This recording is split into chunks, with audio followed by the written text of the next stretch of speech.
माननीय सदस्य श्री राम बली सिंह जी, आपके पास में 8 मिनट का वक्त है। माननीय उपाध्यक्ष महोदय, आपका आभार समय देने के लिए। और हम आभारी हैं अपने विधानसभा घोसी की महान जनता का और अपनी पार्टी भाकपा माले का, जिन्होंने मुझे ये बोलने का, जिनकी आशीर्वाद से ये अवसर मुझे प्राप्त हुआ है। महोदय, मैं बजट के दिशा पर कुछ बात करूंगा। ग्रामीण विकास एक व्यापक विषय है। ऐसे विभाग के दृष्टिकोण से एक विभाग उसे कहा जा सकता है। भारत गांवों का देश है। गांव का मतलब मजदूरों का, किसानों का इलाका। और इसलिए महोदय, मैं एक अपने पूर्व वक्ता माननीय मित्र का एक शेर था और उसमें उन्होंने कहा कि धूल चेहरे पर था, आईना साफ करता रहा। महोदय, मैं तो कहूंगा कि मोतियाबिंद आंख में था और आईना साफ करते रहा। महोदय, ग्रामीण विकास के दिशा के लिए कहीं कोई रिसर्च का विषय नहीं है। महोदय, जातीय गणना सामने है, आर्थिक सर्वेक्षण सामने है महोदय। और आर्थिक सर्वेक्षण पेश करते समय मुझे तजुब हो रहा था।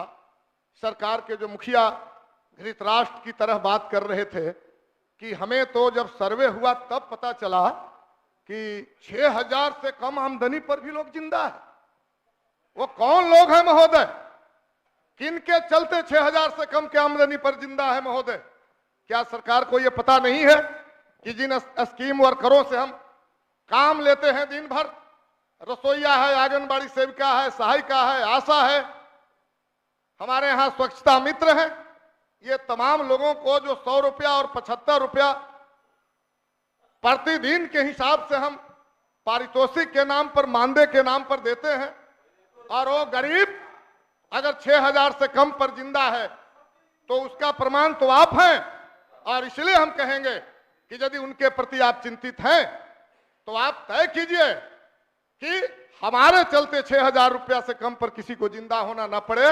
और वो जो भी स्कीम वर्कर हैं, जो भी लोग हैं जिनसे सरकार काम लेती है, वो संकल्प ले कि उसको 6000 रुपया से हम कम नहीं देंगे, 6000 से उसको ज्यादा देंगे। महोदय, इसी के साथ मैं मांग करूंगा कि स्वच्छता कर्मियों के मानदेय में वृद्धि किया जाए। जो विकलांग हैं, विकलांग जनों को आप दिव्यांग कह करके अपनी जिम्मेवारियों से आप बचना चाह रहे हैं। आप उन्हें उनके अधिकारों और मांगों पर आप विचार कीजिए और उनको विकलांग पेंशन के रूप में 5000 रुपया आप दीजिए। आपको मालूम है कि इलाके में, गांवों में कन्या विवाह योजना, कबीर अंत्येष्टि की योजना जैसी योजनाओं का 3-4 वर्षों से राशि लंबित है, पैसे नहीं गए हैं। आप उनको जारी कीजिए और उसका जो राशि है महंगाई के अनुपात में उसे बढ़ाइए आप। महोदय, लंबे समय से कोरोना काल में हम लोगों ने देखा है कि सारे अस्पताल जब बंद हो गए थे तो जिनको ग्रामीण चिकित्सक कहते हैं, उन्होंने पूरे इलाके के, पूरे ग्रामीण इलाके का जान बचाया है। और सरकार उनको ट्रेनिंग दिया था, सर्टिफिकेट दिया था। हम मांग करेंगे कि ग्रामीण स्वच्छता कर्मियों को सरकार स्वास्थ्य मित्र के रूप में, और जो उप स्वास्थ्य केंद्र है गांव इलाके में, उनमें उन्हें पदस्थापित करें। महोदय, मैं कहना चाहूंगा कि यदि आप गांव की बात करते हैं तो गांव का मतलब किसान और मजदूर होता है महोदय।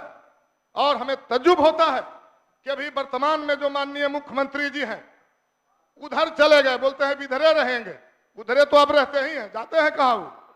ये तो बीजेपी वालों को कभी इधर कर देते हैं, कभी उधर कर देते हैं। आप तो उधरे ही रहते हैं। और वो कह रहे हैं उधर गए हैं और बात कर रहे हैं ग्रामीण विकास की, किसान मजदूरों की।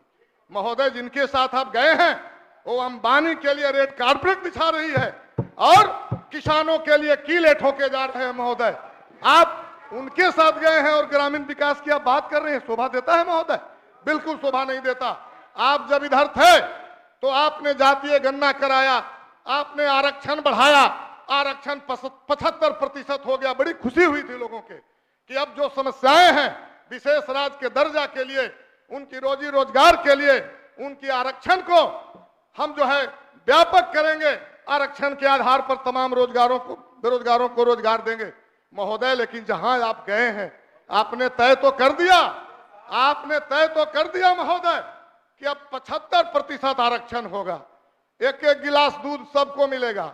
लेकिन जहां आप गए हैं उन्होंने तो गाय ही बेच दिया है महोदय। कहां से दूध दीजिएगा आप? रेल बेच दिया उन्होंने, हवाई अड्डा बेच दिया उन्होंने, क्या बचा है? पूरे देश का खेती बेच रहे थे वो।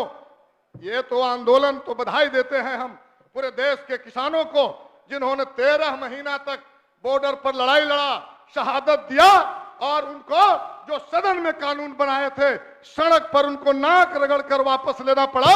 ये तो बिहार के और देश के किसानों का योगदान है महोदय। और इसीलिए हम कहना चाहते हैं महोदय कि ग्रामीण विकास की दिशा खोजने के लिए कहीं जाने की जरूरत नहीं है। लंबे समय से सड़कों पर नारे लग रहे हैं कि ग्रामीण विकास के 3 आधार शिक्षा, स्वास्थ्य और भूमि सुधार। महोदय, ये कहीं खोजने की जरूरत नहीं है। हम लोग अभी देख रहे हैं बड़े पूंजीपतियों के लिए पूरे देश के खेती आप उनको सौंप दे रहे हैं औने पौने दाम पर, लेकिन गांव में जब स्कूल बनाने की बारी आ रही है तो आप दान में जमीन खोज रहे हैं। ये कम महत्वपूर्ण है महोदय? दान में खोज रहे हैं।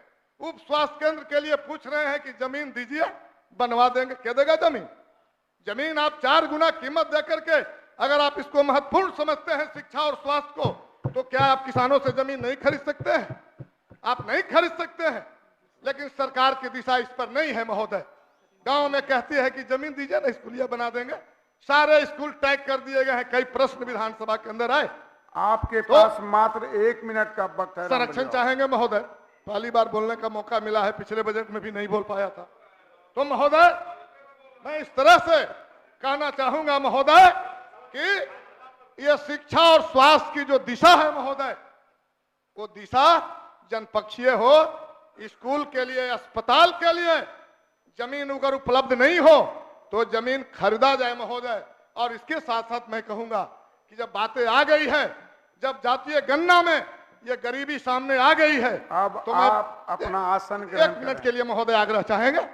जब तय आ गई है महोदय, तो मैं कहूंगा कि वो जो 2 लाख रुपया 94 लाख लोगों को आप देने जा रहे हैं, इससे पहले आपने जो डी बंदोपाध्याय आयोग ला करके आपने जो रिपोर्ट बनाया था, गरीबों को 1-1 एकड़ जमीन दे दीजिए, इससे बड़ा गरीबी दूर करने का दूसरा रास्ता नहीं होगा महोदय। 2 लाख रुपया दीजिएगा, 6000 महीना पर ऐसी जिंदा नहीं है, कर्ज ले चुके हैं, सूद पर लिए हैं। जब ही 2 लाख उनको मिलेगा, सूद देने वाला रजिस्टर लेके पहुंच जाएगा, पैसा मिलल है ना, दा यहाँ जमा करा, तो ये उनके पैसे हो जाएंगे। इसलिए ग्रामीण विकास के लिए महोदय ये जरूरी है। बहुत बहुत धन्यवाद, आपका आभार।